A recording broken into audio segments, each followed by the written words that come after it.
여러분은 누군가와 대화를 나누는 도중 마치 벽에 대고 이야기하는 것처럼 느껴본 적이 있으신가요? 내가 무슨 말을 해도 상대방은 자기 주장만 고집하며 마치 세상의 정답은 하나뿐이고 그 정답은 본인만 알고 있다는 태도로 말입니다.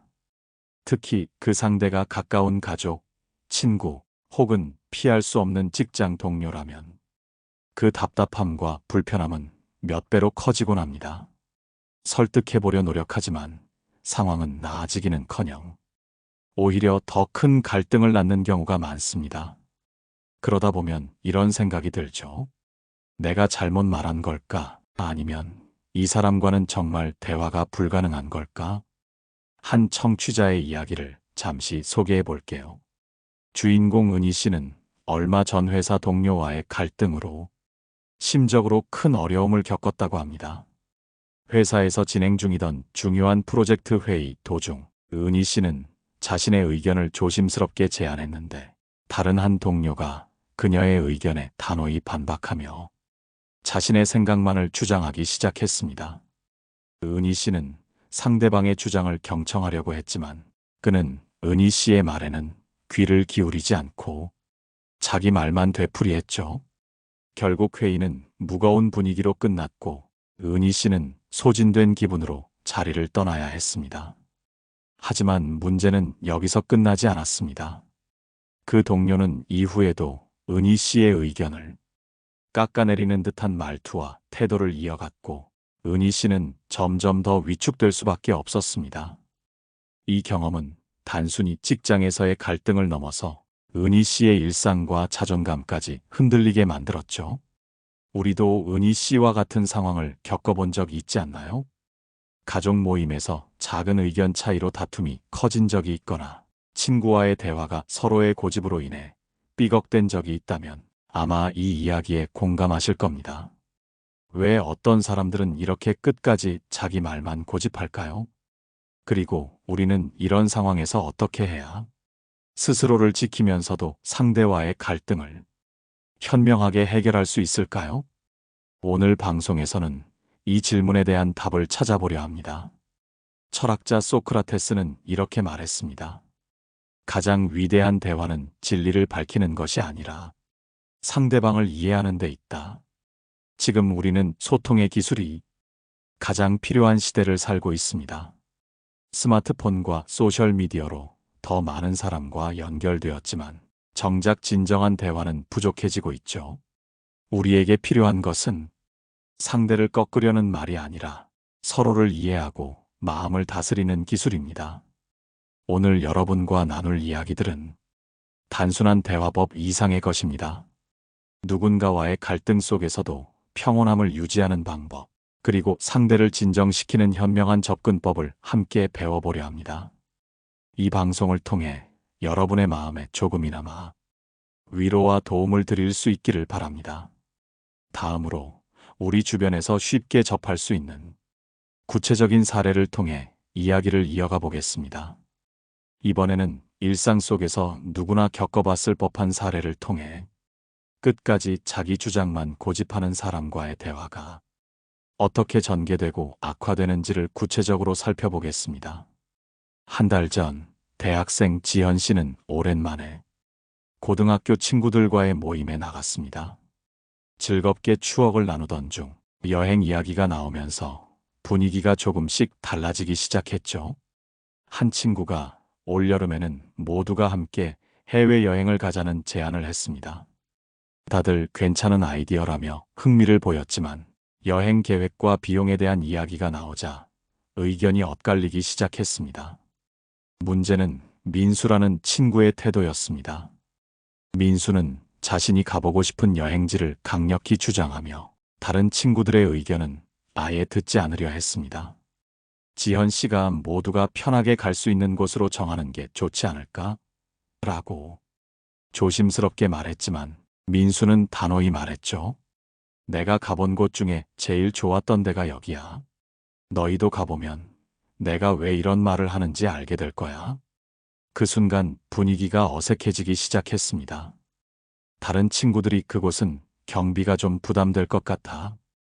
혹은 우리 시간 맞추기가 어려울 수도 있어라고 의견을 내놓을 때도 민수는 한결같이 자신의 생각만 반복했습니다.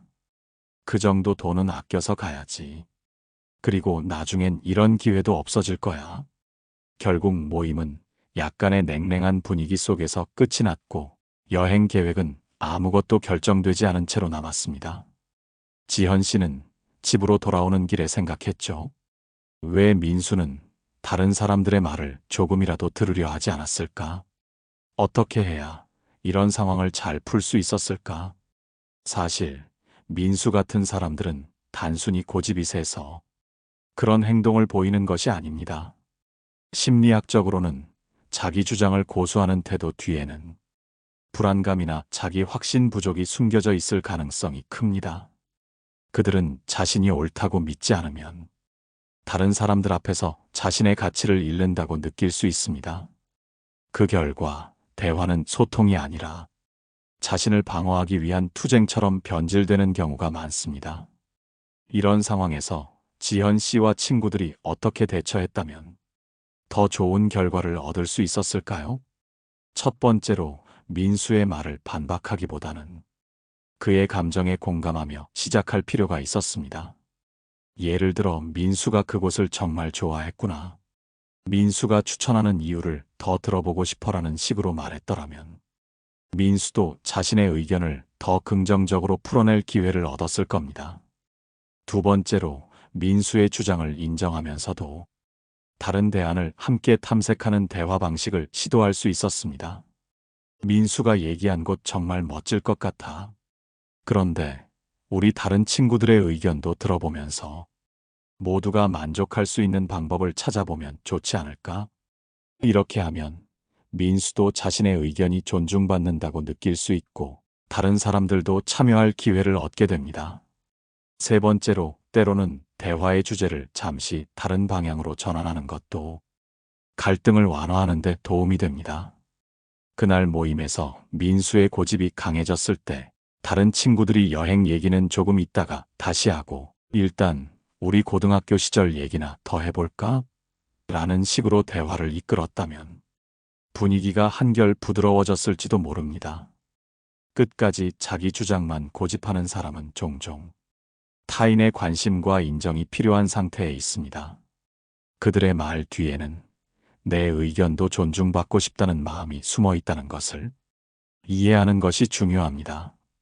우리가 상대의 감정을 먼저 인정하고 받아들이면 대화는 훨씬 더 긍정적인 방향으로 흘러갈 수 있습니다. 이번에는 자기 주장만을 고집하는 사람과 효과적으로 소통하는 데 필요한 구체적인 전략들을 더 깊이 살펴보도록 하겠습니다. 이제 자기 주장만 고집하는 사람과 현명하게 대화하기 위한 구체적인 전략들을 알아보겠습니다. 이 전략들은 단순히 문제를 해결하는 데 그치지 않고 관계를 더욱 건강하게 만들 수 있는 중요한 방법들입니다. 먼저 상대의 고집스러운 태도를 마주했을 때 가장 먼저 해야 할 일은 감정을 진정시키는 것입니다.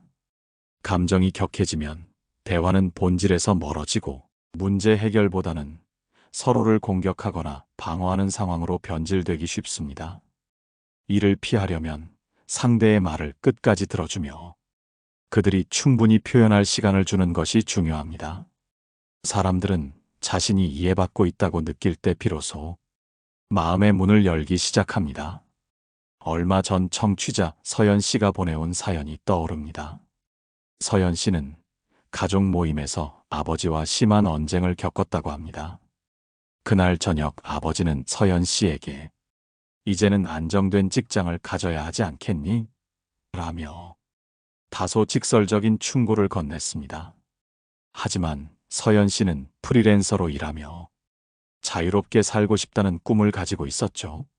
서로의 입장이 좁혀지지 않자 아버지는 서연 씨의 선택이 무책임하다며 더욱 강하게 몰아붙였고 서연 씨는 억울함과 분노에 눈물까지 터뜨리고 말았습니다.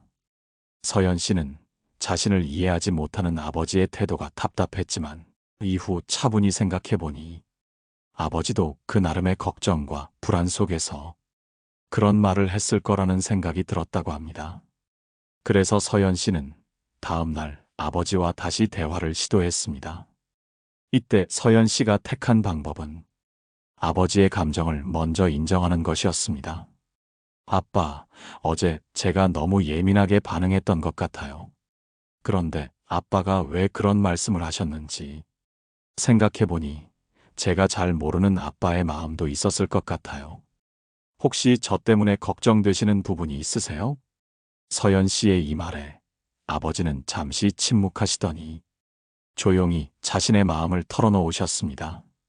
아빠는 내가 더 나은 삶을 살았으면 좋겠어서 그랬던 거야. 너의 선택을 존중하지만 부모로서 걱정이 되는 건 어쩔 수 없더라. 이 대화를 통해 서연 씨는 아버지의 진심을 이해하게 되었고 두 사람은 서로의 입장을 조금 더 열린 마음으로 받아들일 수 있었습니다. 여기서 두 가지 중요한 교훈을 얻을 수 있습니다. 첫째, 상대방의 말을 인정하고 공감하는 태도는 갈등의 강도를 크게 낮출 수 있습니다. 그럴 수도 있겠다. 그렇게 생각하시는군요.와 같은 짧은 문장만으로도 상대방은 자신의 감정이 존중받고 있다고 느낍니다. 둘째, 갈등의 순간에 해결보다 이해를 우선시하는 자세가 필요합니다. 문제를 바로 해결하려는 시도는 오히려 상황을 더 복잡하게 만들 수 있습니다. 대신 상대의 감정에 초점을 맞추고 그들이 무엇을 느끼고 있는지를 알아보려는 노력이 갈등을 풀어나가는 출발점이 될 수 있습니다. 이와 관련해 심리학자인 로저스는 진정한 소통은 타인의 세계를 이해하려는 노력에서 시작된다고 말했습니다. 우리가 상대의 고집스러운 태도, 이면에 숨어 있는 그들의 감정과 욕구를 이해하려고 할 때 비로소 대화는 단순한 설득을 넘어 공감과 치유의 과정으로 나아갈 수 있습니다. 다음으로는 이런 대화 기술들을 더욱 효과적으로 사용할 수 있는 구체적인 방법과 상황별 전략을 알아보겠습니다. 이번에는 끝까지 자기 주장만 고집하는 사람과의 대화에서 상황별로 활용할 수 있는 구체적인 전략들을 살펴보겠습니다. 이 전략들은 우리가 감정을 다스리고 상대와 더 나은 관계를 형성하는데 실질적인 도움을 줄 것입니다. 첫 번째 전략은 역지사지의 자세를 갖는 것입니다. 우리가 흔히 말하는 역지사지는 상대의 입장에서 상황을 바라보는 것을 뜻합니다. 그러나 단순히 상대의 감정을 이해하려고 노력하는 것만으로는 부족할 때가 있습니다.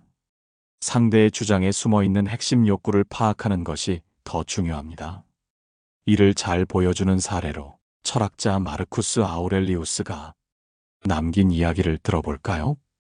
그는 제국의 황제로서 무수한 갈등과 대립을 겪어야 했지만 그럴 때마다 상대의 요구 뒤에 숨겨진 본질을 이해하려고 노력했습니다. 사람들은 자신의 말과 행동을 통해 그들만의 진실을 표현한다. 그 진실이 나와 다르더라도 그들의 본질을 이해하면 나는 나의 화를 다스릴 수 있다. 우리도 일상에서 이와 같은 태도를 실천할 수 있습니다. 예를 들어 상대가 끝없이 자기 의견을 밀어붙이는 상황이라면 그들의 주장 뒤에 숨은 진짜 의도를 물어보는 겁니다. 내가 이렇게 강하게 주장하는 이유가 뭘까? 내가 잘 이해하지 못한 부분이 있다면 알려줘. 이처럼 상대의 본질적인 욕구에 접근하면 상대도 자신의 태도를 되돌아볼 가능성이 커집니다. 두 번째 전략은 긍정적인 문장으로 전환하기입니다. 대화가 갈등으로 치닫는 이유 중 하나는 부정적인 표현이 쌓이면서 감정이 격해지기 때문입니다. 상대가 부정적인 말을 반복하더라도 우리가 긍정적인 언어로 반응하면 분위기를 부드럽게 바꿀 수 있습니다. 한 직장인의 이야기를 예로 들어볼까요? 주인공 경호 씨는 상사와의 대화에서 종종 갈등을 겪었습니다. 상사는 경호 씨의 업무 방식에 대해 왜 이렇게밖에 못했냐라며 비난하는 태도를 보였죠. 경호 씨는 처음엔 변명하려 했지만 상사는 그의 말을 끊고 자신의 주장을 반복했습니다. 그날 집으로 돌아온 경호 씨는 더 이상 이런 갈등을 반복하고 싶지 않다는 생각에 다음 날 새로운 접근 방식을 시도해 보기로 했습니다. 상사가 또다시 지적을 시작하자 경호 씨는 이렇게 말했죠. 말씀하신 부분에서 배울 점이 많네요. 제가 놓친 부분을 바로잡을 수 있도록 더 구체적으로 알려주실 수 있을까요? 이 긍정적인 반응에 상사는 당황한 표정을 지으며 차츰 경호 씨의 말을 경청하기 시작했습니다. 비난의 태도가 사라지자 대화는 더 생산적으로 변했고 결국 두 사람은 같은 문제를 두고 서로의 관점을 교환하며 해결책을 찾을 수 있었습니다. 세 번째 전략은 잠시 멈추고 호흡하기입니다. 때로는 대화 속에서 스스로 감정을 제어하는 것이 어려울 때가 있습니다. 특히 상대가 끝까지 자기 주장만 고집하며 우리의 감정을 자극할 때 우리는 화를 억누르기 힘들어질 수 있죠. 이럴 때는 잠시 멈추고 심호흡을 하며 자신의 감정을 가라앉히는 시간이 필요합니다. 심리학자 데니얼 골먼은 이렇게 말했습니다. 감정을 다스리는 힘은 지혜로운 대화의 필수 조건이다. 우리는 우리의 감정을 인식하고 그 감정이 행동으로 옮겨가기 전에 스스로 조율할 수 있어야 한다. 다음 대화 중 우리가 화가 난 상태에서 상대에게 감정적으로 반응한다면 대화는 더 큰 충돌로 이어질 가능성이 높습니다. 그러나 잠시 멈추고 호흡한 뒤 조용히 다시 대화를 이어가면 우리의 평정심은 상대방에게도 전달될 수 있습니다. 네 번째로 대화의 종결 시점을 파악하기도 중요합니다. 모든 대화가 반드시 그 자리에서 해결될 필요는 없습니다.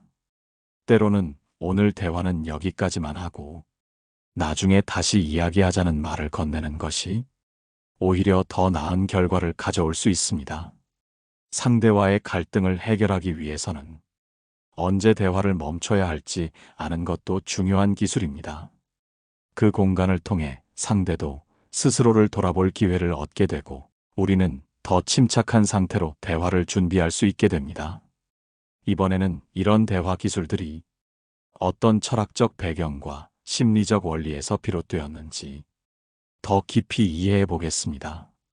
이번에는 우리가 고집스럽고 자기 주장만 하는 사람과 대화할 때 이해해야 할 심리적 원리와 철학적 배경에 대해 이야기해 보겠습니다. 왜 어떤 사람들은 자신의 주장을 굽히지 못할까요? 그 근본적인 이유를 알면 우리는 더 현명하게 그들과 소통할 수 있을 것입니다. 먼저 심리학자 아들러의 이론을 살펴보겠습니다. 아들러는 인간의 모든 행동이 소속감과 우월감이라는 두 가지 욕구에 기반한다고 보았습니다. 고집스럽게 자기 의견을 밀어붙이는 사람들은 자신의 가치를 증명하려는 욕구가 강한 경우가 많습니다. 그들은 대화 속에서 자신의 의견이 무시되거나 존중받지 못한다고 느끼면 더욱 완강한 태도로 자신의 주장을 관철하려고 합니다.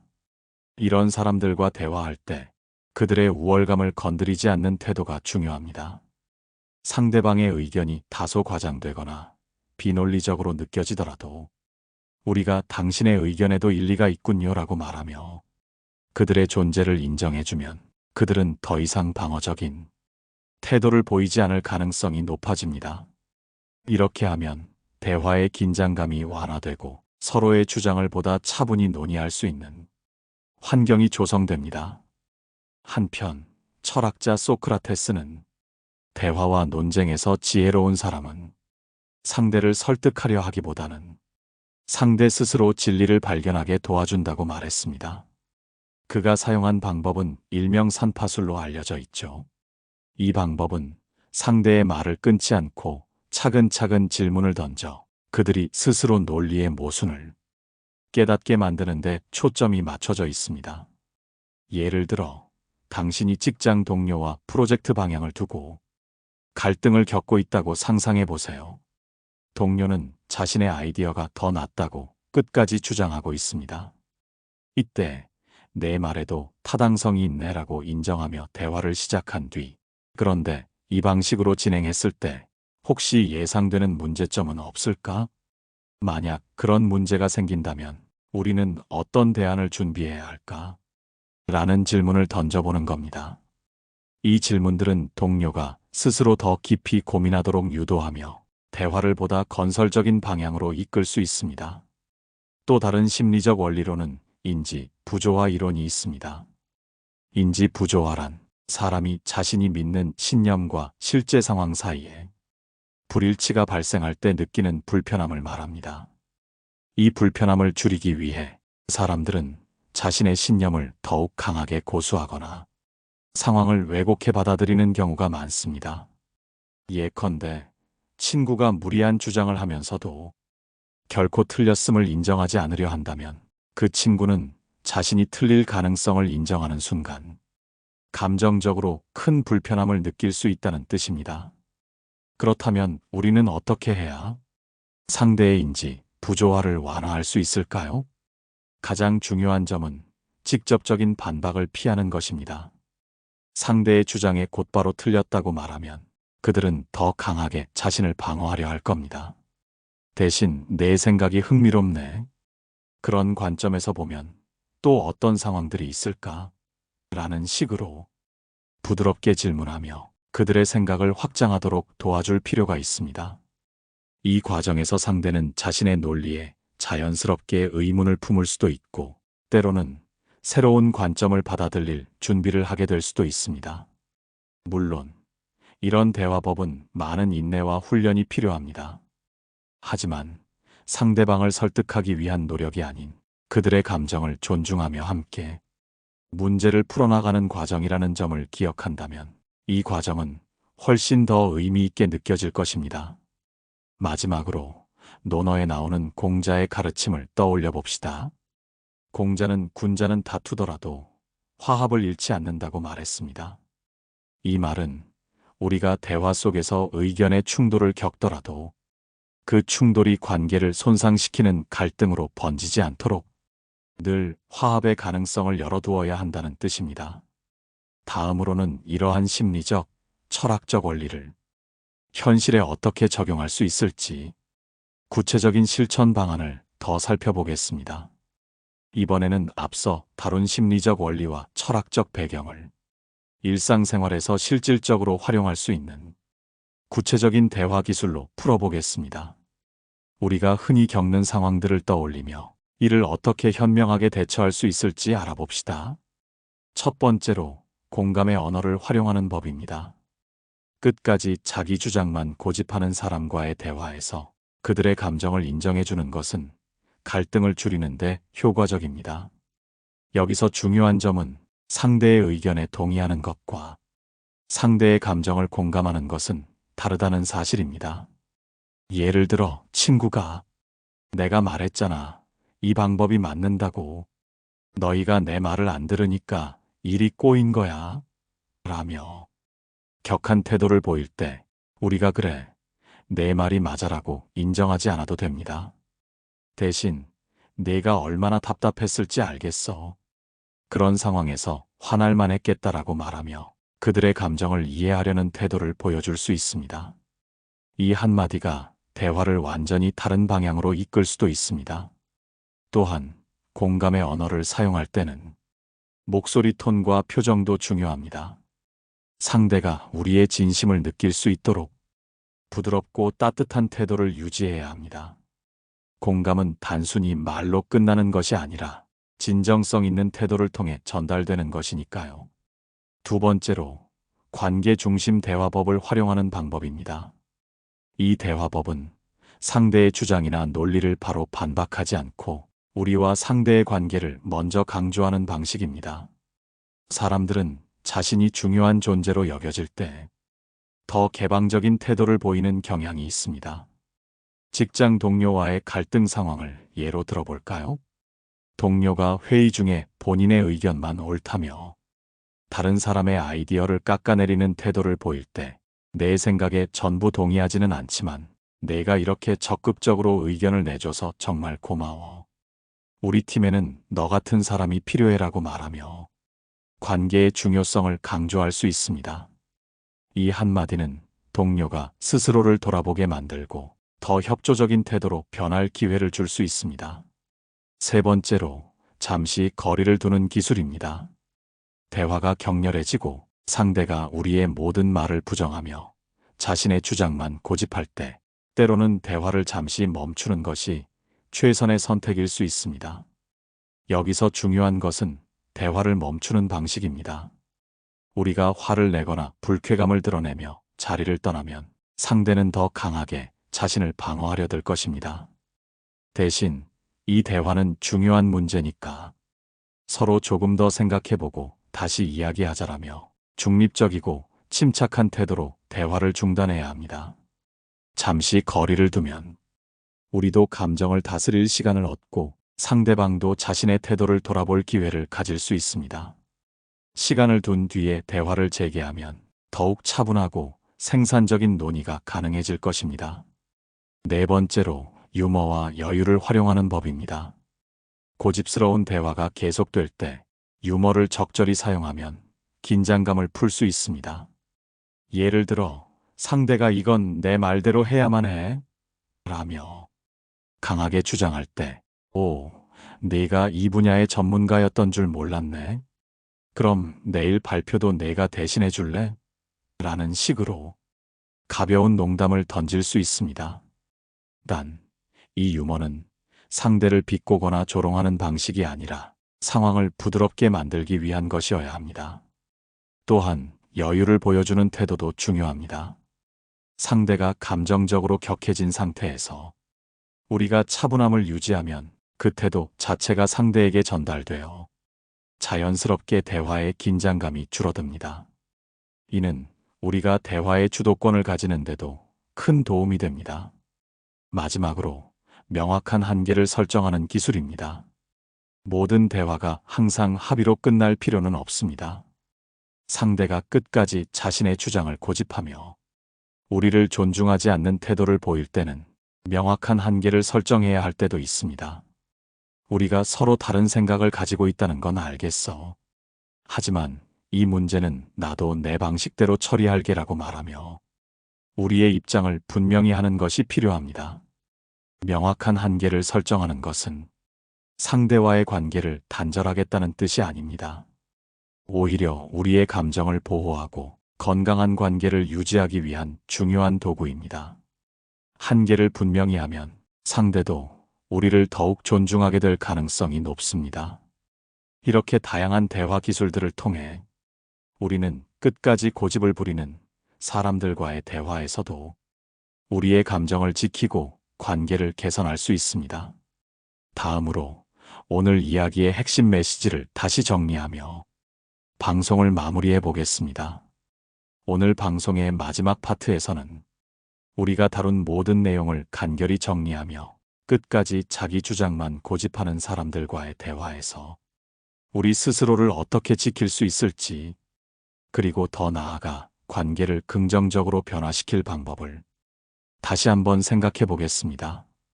첫째, 우리는 상대의 고집스러운 태도가 단순히 그들의 성격 때문만이 아니라 그들이 느끼는 불안, 자신감 부족 또는 인정받고 싶은 욕구에서 비롯될 수 있음을 이해했습니다.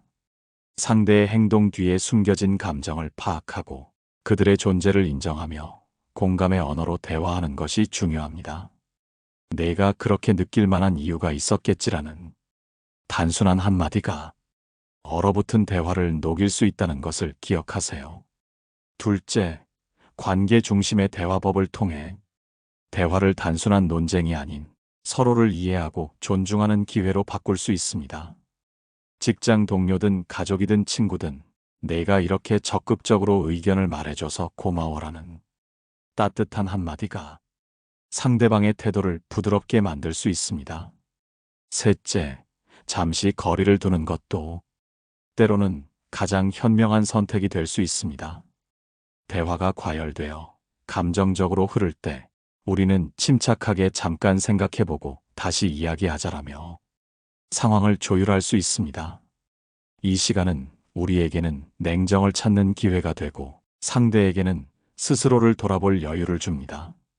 넷째, 유머와 여유는 대화를 부드럽게 만드는 중요한 도구입니다. 상대의 고집스러운 태도에 맞서기보다는 상황을 유쾌하게 전환할 수 있는 작은 농담이나 긍정적인 태도를 통해 긴장감을 풀어주는 방법을 활용해 보세요. 유머는 관계를 개선하고 대화를 이끄는 강력한 힘을 가지고 있습니다. 마지막으로 명확한 한계를 설정하는 것의 중요성을 다뤘습니다. 우리의 입장을 지키면서도 상대방을 존중할 수 있는 방법으로 우리가 다른 생각을 가지고 있더라도 괜찮아라는 단호하지만 부드러운 태도를 유지하는 것이 필요합니다. 이것은 상대방과 건강한 관계를 유지하며 우리 자신을 보호하는 방법이기도 합니다. 이 모든 방법의 핵심은 우리 자신을 잃지 않고 상대와의 관계를 손상시키지 않으면서도 대화를 현명하게 풀어가는 데 있습니다. 우리는 대화 속에서 완벽한 승자가 될 필요는 없습니다. 오히려 상대를 이해하려는 노력과 자신의 감정을 존중하는 태도가 진정한 승리를 의미합니다. 방송을 마무리하며 마음에 새기고 싶은 철학자의 한마디를 전해드립니다. 니체는 이렇게 말했습니다. 깊은 산 속에 있는 것을 이해하려면 그 숲으로 들어가야 한다. 상대방의 고집과 완고함도 마찬가지입니다. 그 속에 숨겨진 이유를 이해하고자 노력할 때 우리는 더 나은 대화를 이끌어낼 수 있습니다. 여러분, 오늘 방송에서 이야기한 내용이 여러분의 삶과 인간관계에 작은 도움이 되기를 바랍니다. 여러분도 비슷한 경험을 하신 적이 있다면 댓글로 나눠주세요. 여러분의 이야기가 다른 사람들에게도 큰 위로와 도움이 될 겁니다. 좋아요와 구독도 잊지 말아주세요. 여러분의 삶이 조금 더 평화롭고 따뜻해지길 바라며 오늘도 함께 해주셔서 감사합니다. 깨달음의 광장이었습니다.